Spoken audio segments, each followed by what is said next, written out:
बिहार का सियासी पारा हाई है। बिहार विधानसभा चुनाव प्रचार के लिए राजनीतिक दलों ने अपनी पूरी ताकत झोंक दी है। नायक बनाम खलनायक का मुद्दा भी उठ रहा है और साथ ही साथ पोस्टर वॉर भी शुरू है। फिलहाल प्रचार का जो नज़ारा दिख रहा है उससे तो यही लग रहा है कि राजनीतिक दल वीकेंड पर भी ओवर टाइम कर रहे हैं। वैसे पीएम मोदी के एक मूव से एनडीए बिहार चुनाव में अपनी जीत तय मान रही है। कर्पूरी ठाकुर को श्रद्धांजलि और उन्हें भारत रत्न देने की बात का याद दिलाना, मंच पर नीतीश रामनाथ ठाकुर सहित अन्य नेताओं के साथ पीएम मोदी का खड़ा होना बिहार चुनाव में एनडीए की चुनावी रणनीति का बड़ा संदेश देता है। बिहार में 2023 में हुए जाति सर्वेक्षण की रिपोर्ट के अनुसार राज्य में अन्य पिछड़ा वर्ग यानी कि ओबीसी की आबादी 27.12% है, जबकि अत्यंत पिछड़ा वर्ग की आबादी 36.01% है। दोनों को मिलाकर बिहार की कुल आबादी में ओबीसी और ईबीसी की हिस्सेदारी 63% से अधिक है।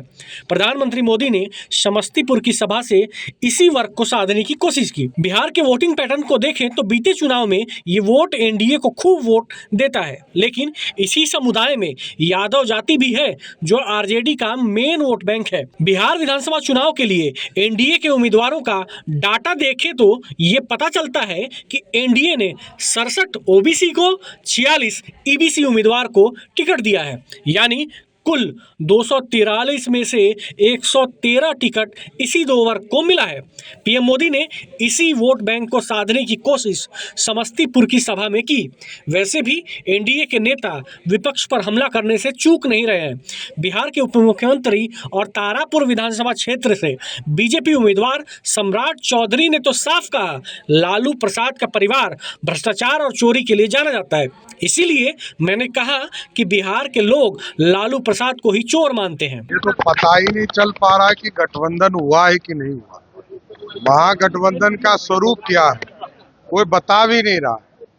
तो महागठबंधन है या नहीं है, ये सबसे बड़ा प्रश्न है।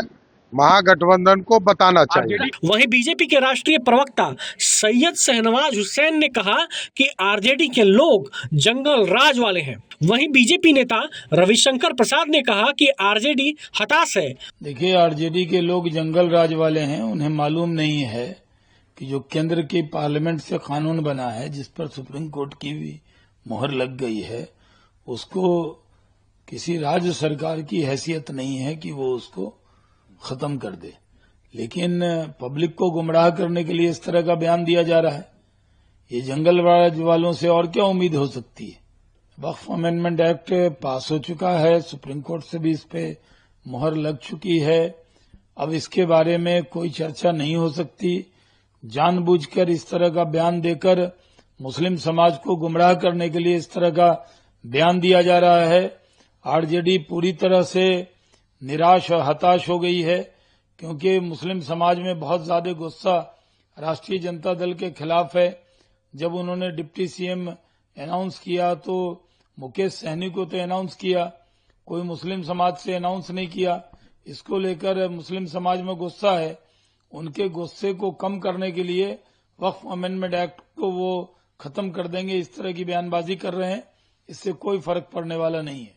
उन्होंने पहले कहा कि हम सभी को घरों में सरकारी नौकरी दे देंगे। इन्होंने कहा कि हम 1 करोड़ 26 लाख जीविका दीदी को परमानेंट कर देंगे। बिहार वासियों, इस धोखे में मत आना। इनका एक ही मॉडल है, जमीन दो नौकरी लो। उनका कोई रोड मैप नहीं है। उनकी हताशा है। पहले कहा कि हम सबको घर में नौकरी दे देंगे, सरकारी नौकरी। 2 करोड़ 70 लाख हैं बिहार में हाउस होल्ड। सरकारी नौकरी का औसत होता है वेतन 35 से 40 हजार। तो ये 12 लाख करोड़ कहां से लाएंगे, जबकि बिहार का टोटल बजट ही है 3 लाख करोड़ का। ऊपर से कहे कि हम 1 करोड़ 26 लाख जीविका दीदी को परमानेंट कर देंगे। अब कहते ये कर देंगे। बिहार वासियों, इस धोखे में मत आना। लालू जी, तेजस्वी जी का एक ही मॉडल है, जमीन दो नौकरी लो। जमीन दो होटल लो, रेलवे का, उसी का ट्रायल चल रहा है। तो आपकी जमीन भी छीन लेंगे, नौकरी वोकरी नहीं देंगे, और वैसे भी कोई उनका रोड मैप नहीं है। तो ये शुद्ध भाषा में, हताशा में बिहार के लोगों को एक प्रकार से लुभावनी बातें कह रहे हैं जो जमीन पर कभी नहीं उतरने वाला। सर, वो कह रहे हैं कि बिहार में भ्रष्टाचार भी बढ़ गया है और अपराध भी बढ़ गया है। बहुत सुंदर। जो तेजस्वी जी 420 के आरोपी हैं, अभी 10 दिन पहले कोर्ट ने चार्ज फ्रेम किया है, वो भ्रष्टाचार की बात करते हैं। मैंने एक बात पहले भी कही थी, विनम्रता से रिपीट करूंगा, उनके पिताजी को 32 साल की सजा हो चुकी है चारा घोटाले के 4 केसेस में अलग अलग, और इन पर नौकरी लो जमीन दो का केस चल रहा है भ्रष्टाचार का, और अब रेलवे का चल रहा है। तो ये तो इनका बैकग्राउंड है, लोग देखते हैं। वहीं बिहार चुनाव में अभी भी विपक्ष में एकजुटता देखने को नहीं मिल रही है। बिहार में टिकटों के बंटवारे पर अब भी उहापोह की स्थिति है। टिकटों को बेचने के आरोप भी लगे, बगावत भी हुई। उम्मीदवारों के चयन को लेकर एनडीए में भी असहमति और असंतुष्टि दिखी, लेकिन महागठबंधन में तो अभी भी 12 सीटों पर तकरार कायम है। कांग्रेस नेता पवन खेड़ा ने कहा कि एनडीए हार से डरे हुए हैं। वे हम पर सवाल उठाने वाले कौन होते हैं? हमने अपने मुख्यमंत्री उम्मीदवार का नाम घोषित कर दिया है, लेकिन वो ऐसा नहीं कर सके। उनमें ये कहने की हिम्मत नहीं है कि उनके मुख्यमंत्री उम्मीदवार नीतीश कुमार होंगे। उनका एजेंडा क्या है? इस समय राज्य में पूरी तरह से जंगल राज चल रहा है। सवाल उठाने वाले वो हैं जो हार की डर से बौखलाए हुए हैं, इसलिए वो हम पर सवाल उठा रहे हैं। अरे आप कौन होते हैं भाई हमसे सवाल पूछने वाले? हम इनसे जानना चाहते हैं। आप अपने 20 साल का हिसाब दीजिए ना, हमसे क्या सवाल पूछ रहे हैं? हमने मुख्यमंत्री का चेहरा सार्वजनिक किया, ये आज तक नहीं कर पाए।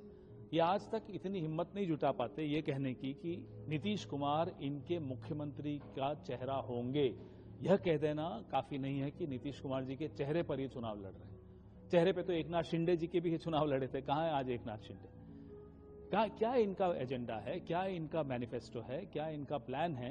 क्या इनका रिपोर्ट कार्ड है पिछले 20 साल का? ये तो इन्हें देना पड़ेगा ना। अच्छा, प्रधानमंत्री जी बिहार दौरे पर थे, उन्होंने फिर से जंगल राज का हवाला दिया, कहा कि बिहार अब नहीं चाहता है कि जंगल राज हो जाए, और अमित शाह की भी घुसपैठियों की तो बात कर रहे हैं। जो 24 घंटे में 9 हत्याएं होती हैं बिहार में, उसका हिसाब कौन देगा? ये क्या ये मंगल राज लगता है क्या आपको? ये तो जबरदस्त जंगल राज यहाँ चल रहा है, जहाँ पटना में खेमका जी का मर्डर हो जाता है, महिलाओं का बलात्कार हो जाता है, किडनैपिंग्स हो रही हैं। इसका हिसाब कौन देगा? जिस तरीके से लगातार एनडीए दावा कर रहा है कि 20 सालों में जो प्रगति, जो तरक्की बिहार ने की है, वो इंडिया अलायंस नहीं दे पाएगा, जंगल राज का भी हवाला दे रहा है बार बार, क्या कहिएगा? भाई हम तो मांग रहे हैं रिपोर्ट कार्ड। कौन सी तरक्की की है जरा बताइए। चलिए, कितना रोजगार दिया है? पेपर लीक आज हो रहे हैं, पुल गिर रहे हैं, क्या तरक्की की है साहब आपने? कहां है दरभंगा का एम्स? बताइए। वक्त बिल को लेकर के नया जो है बवाल दिख रहा है। आरजेडी के एमएलसी ने कहा कि फाड़ दिया जाएगा, जिसको लेकर बीजेपी का भाई तो कोई भी नियम, कोई भी कानून बनने से पहले लोगों से चर्चा करनी चाहिए। ये लोकतंत्र का एक तरीका होता है। जिस तरीके से वक्त बिल को लेकर के कहा जा रहा है बीजेपी एनडीए की तरफ से कि सुप्रीम कोर्ट की बातें भी ये लोग नहीं मानते, जो मुद्दे हैं बिहार के सामने, उन मुद्दों पर चर्चा होते रहनी चाहिए। की कैंपेनिंग शुरू है, एनडीए के लोग खोज रहे हैं कि राहुल गांधी कहाँ है, क्यों खोज रहे हैं? वो लोग कब से उन्हें हमारी क्यों चिंता है? वो अपना काम कर रहे हैं, हम अपना काम कर रहे हैं। हमने तो सबसे पहले अपने मुख्यमंत्री का कैंडिडेट घोषित किया, हम उनसे पहले अपना मैनिफेस्टो ला रहे हैं। वो कहां हमारे से मुकाबला करने जा रहे हैं? बिल्कुल आ रहे हैं। वहीं कांग्रेस के वरिष्ठ नेता अशोक गहलोत ने कहा कि 20 सालों में नीतीश कुमार ने अपना पाला बदल बदल कर अपनी छवि खराब की है। अब रोजगार के लिए युवा बहुत दुखी हैं। युवा बदलाव चाहते हैं। देखिए, हम तो ये जानते हैं कि बिहार चुनाव खाली बिहार वासियों के लिए नहीं है, बल्कि देश के लिए है। जो हालात देश में बन गए हैं, पूरा मुल्क उम्मीद करता बिहार से, क्योंकि बिहार के लोगों का इतिहास शानदार रहा है, राजनीतिक रूप से भी, सामाजिक रूप से भी, सोशल सिक्योरिटी के रूप में भी, गरीबों के लिए भी। और यहाँ के जैन के अंदर राजनीति है, तो पूरे देश के अंदर जरूरत है कि हम कामयाब हो, चुनाव जीतें। 20 साल से नीतीश कुमार जी बैठे हुए हैं, कई बार पाला बदला भी उन्होंने है, अपनी इमेज खराब करवाई उस व्यक्ति ने। वो प्राइम मिनिस्टर को उम्मीदवार बनते बनते कहाँ आ गए? ये तो उनके सोचने की बात है, अलग बात है। हमें भी दुख होता है ऐसे आदमी के बारे में कि कैसे उन्होंने अपनी राजनीति करी, वो अलग बात है। पर अब रोजगार के लिए युवा बहुत दुखी हैं।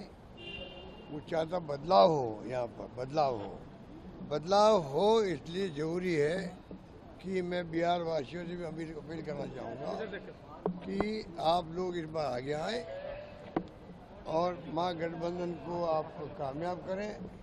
तेजस्वी जी को जो हमने चेहरा बनाया है, सोच समझ के बनाया है, ये नौजवान है। अभी जो नौजवान होता है ना, तो जनता को लगता भाई ये इनको आगे चुनाव में कामयाब होना होगा तो जम क्या काम करेगा ये आदमी। मेरा खुद का अनुभव है कि अगर हम इनको कामयाब करेंगे, ये देखेंगे मेरे सामने लंबा कैरियर है मेरा, अगर मैंने काम नहीं किया, फेल हो गया, तो मुझे लोग घर भेज देंगे। वो व्यक्ति जम के काम कर सकता है। आज बिहार को जरूरत है ऐसे व्यक्तित्व की, ऐसे नेता की जो जान लगा दे अपनी कि मुझे किसी ढंग से चुनाव जीता के दिखाना है। तो मेरा कैरियर शुरू हो रहा अभी, तो कैरियर शुरू हो रहा तो मैं समझता हूँ जम के काम करेंगे, ये मेरा मानना है। बहरहाल वैसे भी एनडीए में सीटों के बंटवारे से साफ है कि एनडीए में बीजेपी ने किसी भी तरह का खतरा मोल लेने की गुंजाइश नहीं छोड़ी। वजह साफ है, घटक दलों की नाराजगी केंद्र सरकार का गणित गड़बड़ कर सकती है। वैसे शायद ही कोई दल हो जिसमें टिकटों के बंटवारे में बंदरबाट का आरोप न लगा हो। कांग्रेस और आरजेडी में तो टिकटों की बिक्री को लेकर खूब हंगामा हुआ। अब महागठबंधन कैसे इससे पार लगेगी, ये आने वाला वक्त ही बताएगा।